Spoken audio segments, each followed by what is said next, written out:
Alpine a récemment annoncé la signature de plusieurs pilotes de réserve, Paul Aron, Ryo Hirakawa, mais l'un d'eux attire toute l'attention du public et pourrait chambouler une nouvelle fois la fragile stabilité de l'écurie française. Retour ensemble sur le recrutement de Franco Colapinto en tant que troisième pilote et l'impact qu'il va avoir sur l'écurie française.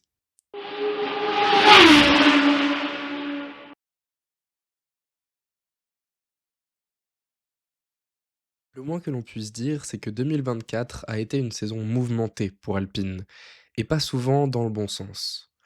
Dès le début de la saison, la voiture n'est pas performante et les Français ne prennent aucun point sur les 5 premières courses. L'écurie de Viry-Châtillon pouvait même être considérée comme la pire équipe sur la piste à ce moment-là, en concurrence bien sûr avec Sauber. La situation s'envenime lorsque le 26 mai, au Grand Prix de Monaco, un contact entre Ocon et Gasly, se battant pour le deuxième point seulement de l'écurie et la 10e place de la course, provoque l'abandon du numéro 31. Un contact dont il est fautif et qui précipitera l'annonce de son départ de chez Alpine une semaine plus tard, le 3 juin. Dans le même temps, c'est un autre bouleversement qui intervient. Flavio Briatore revient dans l'écurie française après avoir été au centre d'affaires de tricherie chez Renault en 2008. Et son nouveau rôle de superviseur en fait un personnage central du projet Alpine. On sait déjà que son arrivée va changer beaucoup de choses. 9 points supplémentaires et 6 courses plus tard, un nouveau basculement dans la saison française arrive. On pensait l'équipe sur les bons rails après les résultats prometteurs du printemps, mais la direction d'Alpine a encore tout chamboulé. Après Laurent Rossi, Marcin Budkowski, Otmar Safnauer ou encore Alain Prost, c'est Bruno Famin qui est cette fois-ci mis sur la touche du projet Formule 1 d'Alpine. Oliver Hawks, anciennement directeur de high-tech en Formule 2, prend la place de team principal. Briatore, à l'origine de cette nomination, impose encore sa patte lorsque Alpine laisse de côté son identité et abandonne officiellement le moteur Renault le 30 septembre 2024. Une fin tragique pour un moteur qui avait commencé à être développé dans les usines françaises.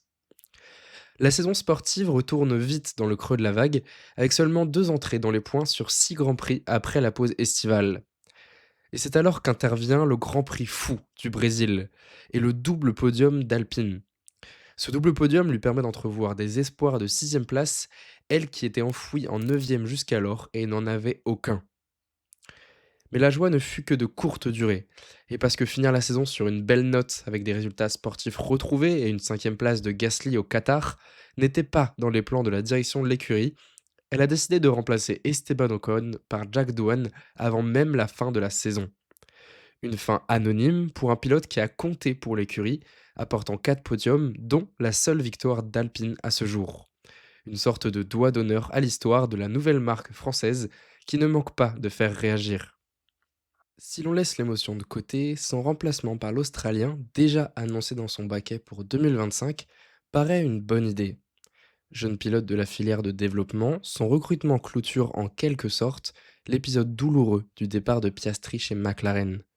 Le faire démarrer avant la fin de saison aurait pu lui permettre de reprendre sereinement et avec plus de base en mars à Melbourne, chez lui.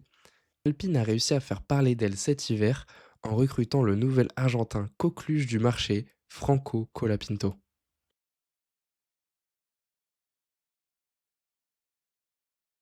Alors oui, le recrutement du Sud-Américain en tant que pilote de réserve n'indique pas forcément qu'il va remplacer Jack Doohan. Mais comment être confiant à la place de l'Australien lorsque toutes les rumeurs l'annoncent dans son baquet dès le milieu de la saison prochaine? Le remplacement pourrait même arriver avant car le contrat du jeune pilote alpine ne pourrait durer que 5 ou 6 courses si l'on en croit les propos de Flavio Briatore. De quoi le lancer dans la saison 2025 sous pression, un contexte difficile pour un pilote qui fait à peine ses débuts dans la catégorie reine du sport auto. On s'imagine déjà les caméras se tourner vers Colapinto à la moindre erreur de Douane, à la manière de la médiatisation de Lawson sur la fin de période de Ricardo ou de Perez chez Racing Bull et Red Bull. Ce qui accentue l'impression qu'un changement serait imminent sont les clauses du contrat en lui-même. Sans compter les chiffres qui ont été donnés aux alentours de 20 millions et qui sont sortis dans la presse, sans pour autant être confirmés, Franco Colapinto a signé pour 5 ans dans l'écurie française d'après son manager.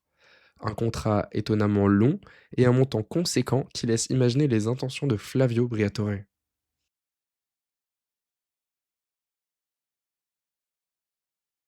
Depuis 2022 et le départ de Fernando Alonso et Oscar Piastri de l'écurie, plus rien ne semble aller dans le bon sens et Alpine est l'équipe la plus instable de la Formule 1.